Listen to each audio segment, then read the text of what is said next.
এবারের গণভোট যদি কোনো কারণে ব্যর্থ হয় তাহলে পরের বার আপনার সন্তানকে জীবন দিতে হতে পারে, আমার সন্তানকে জীবন দিতে হতে পারে।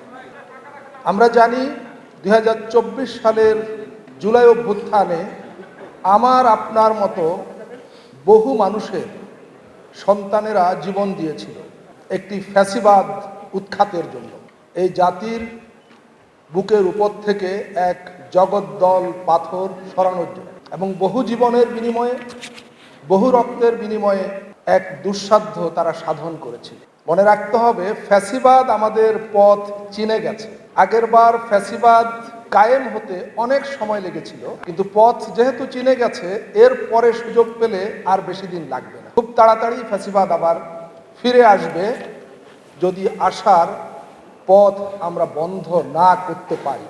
সেই পথ বন্ধ করার জন্য এবারের গণভোট।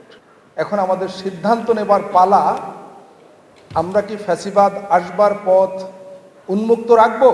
আমরা কি আমাদের সন্তানদের জীবন আবারও দেবার জন্য সকল ব্যবস্থা জারি রাখব, নাকি আমরা আমাদের সন্তানদের জীবন, আমাদের ভবিষ্যৎ প্রজন্মের জীবনকে নিরাপদ এবং সুন্দর করবার জন্য বড় রকমের রাষ্ট্রীয় সংস্কারের উদ্যোগে সমর্থন জানাবো?